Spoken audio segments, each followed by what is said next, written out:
I don't think I need the microphone. Do I? I don't need a microphone. No. All righty. Okay, Michelle's going around. Last chance to get those raffles in, the tickets in. All righty. How you doing, Michelle? Okay? Almost done. Okay, I just want to thank you all for coming. Good morning. The sun is out. How exciting is that? I must say, the staff and I are so excited and honored to be able to sponsor this morning's breakfast on behalf of Ryers' 100th birthday. We are just thrilled about it. So thank you. Thank you, Mark, Christine, and thank you, Bill, for allowing us to do this. We have today NORCAM filming. We have Katie and Phil here. Rob should be over here shortly. We want to thank you for filming this, so we want you to remember to be quiet while the presentation's going on so everyone can hear this at home. And keep your stories clean, because they're also going to be on NORCAM. If not, that's okay. I want to remind you that there's a donation for this morning's breakfast. If you didn't pay now, you can pay Gina on the way out, or you can catch us next week or the week after. I want to thank my staff and everyone here for such a great job. I want to thank the selectmen. We have Mike Crisco here and Steve O'Leary. And as you noticed, Steve worked very hard this morning's breakfast because I told him the election was tomorrow.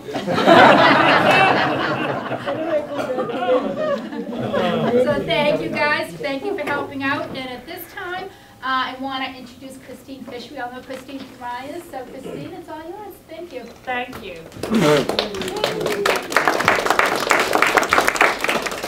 So I want to again thank everyone. Let's just get over all thank yous. But first of all, Mary, thank you. Mary has been an incredible help over the last couple of weeks, putting this together and making sure that everyone's going to be welcome to this event. We're here to celebrate our 100th year at Ryers. I can't say that I'm 100 years. I think I look a little younger than that, but I'm in the presence of very good company here. And as I look around, I feel like a baby compared to what I see. When I look around, we have like 1,000 years out in front of us, which means that we have 1,000 years of history before us. And I'm very honored to be in this company of very good people. As I said, I've only been with Ryers for 10 years. I had the honor and privilege of the first 5 years of working alongside two people in this store, which was Bill Ryer and Alice Nickerson. They were my right-hand people, and I'm very, very glad that I did work with them. Unfortunately, I made the big mistake of not listening. I was a little younger then, I'm a little older now. I should have listened to them, because they had many stories to tell, and I should have written them down. But age, as they say, you know, as you get older, you get a little wiser. So I think I've got a little wiser. So thank you, Bill, for those 5 years. Thank you, Alice and Nixon, for those 5 years. They were great years. As we progressed into our next 5 years, which is at the new Ryers, I think you'll all agree that we have changed it, yes, but I think the changes that we've made have been in tradition with everything that had came the 100 years before us. I think that in the last 100 years, what we've had, and it goes back to North Reading itself. I was in the library and I went over the transcripts dating back to 1958. The traditions, the honor, and the values that hold in this town are just outstanding, and they are full circle with what goes on, I believe, in Ryers. I believe that Ryers is the start of something that was built 100 years ago that has continued with its traditions of serving the townspeople. And the townspeople have, in return, serviced Ryers. I think it's a two-way thing, and I'm really honored to be part of that tradition. It is a tradition, I say, because it's a rite of passage for a lot of people. It's when children are young, they come, they make their first purchase of a penny candy, which was penny candy. It's a little more expensive now, but we still have that tradition of people coming from the Batchelder, coming over to buy something.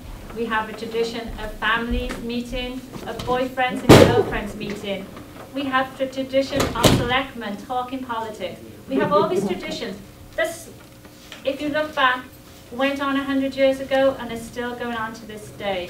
And it's wonderful that we can be here to witness it.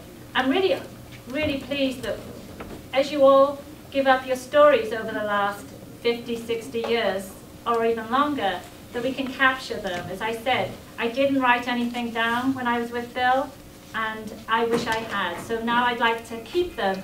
And as I said, we will have them on video. You'll be all able to look at them, and you know, obviously we'll get to hear stories that we may have heard before or not heard before. So I'm really pleased. What I'd like you all to do is just, if the spirit moves you and you'd like to share a story, please do so. The only thing I would like you to do is to say who you are and how long you've lived in town. And that will be it. So we're going to open it up. You can feel free to come up here and talk, or you can just go around the table and just like give up your story. So that's it. And I just like to remind everybody that it's good. If you have something to say, raise your hand. You can say it in a short period of time. That's great. If it's going to be a long story, you're still welcome to say it. Say it a little bit later, because all our friends from NORCAM are going to sit down and you can tell your story to them as if it's a 5 or 10 or 30-minute story. So we can do that as you go along. I'd like to start it with Mark probably, because Mark, as you all know, bought the store 10 years ago. And it would be great to start with Mark, because he not only bought the store, he grew up in town. So he really has his feet firmly planted in this town. So Marco, here we go. 30 seconds? 30 seconds. Well, I'll just take one story out of my childhood that was, we remember as a family, Friday nights, my father had a 68 Country Squire, exactly like the one I've found and restored and have now. And he'd get the whole neighborhood. A little louder, please. Oh, you can't? Okay. So he'd, on Fridays, take the whole neighborhood down in the Country Squire for candy. And that was just a big thrill for all us kids in the whole neighborhood. That car hauled a lot of kids. And one story about it, Bill, we'd line up the counter with our candy, but my brother Michael could never make up his mind what he wanted. And I see that in the store now with the young kids and their parents and stuff. Come on, just pick something, pick something. They're like, there's so many choices, you know. So he would get to the end of the line and pay for his stuff, and then on his way out the door, he'd say, "I changed up my mind." So he'd go in back when the rest of the neighborhood was sitting in the back of the car all the time, waiting for him and Dad to come out. So that's my story of growing up with Ryers. That's a wonderful tradition of a Friday night with the family.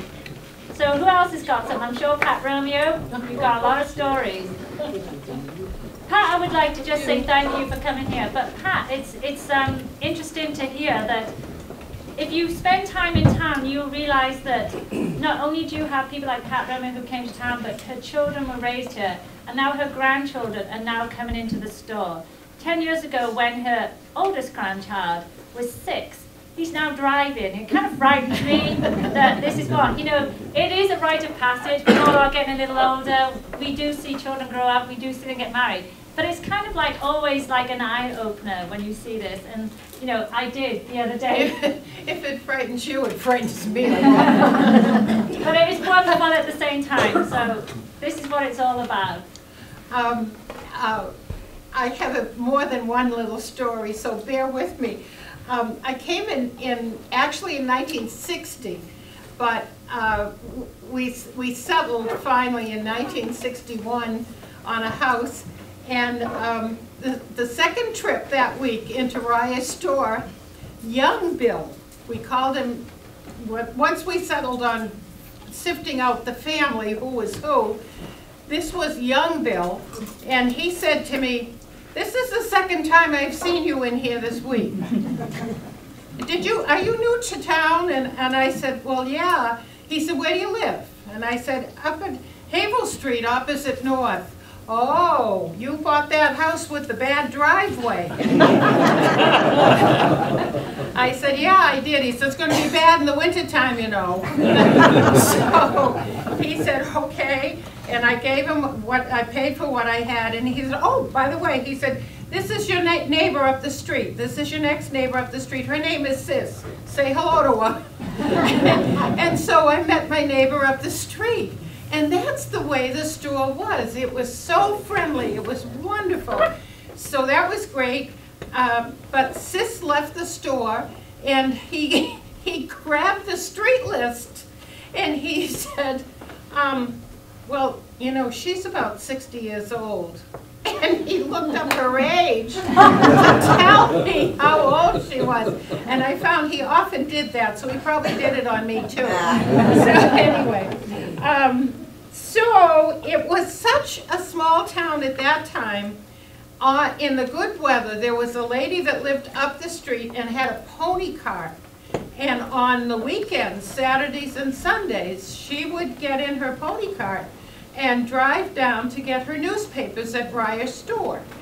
So clip-clop on weekends, she'd be going down to Ryers to get her newspapers right down Haverhill Street. And that's how little traffic there was at that time in town. So that, and there were other people that would go by horseback to get their newspapers. So great town, and we had great characters in town. We had Sid Eaton on his bike, who would stop at the bank to give the ladies a rose, and then usually stop into Ryers as well.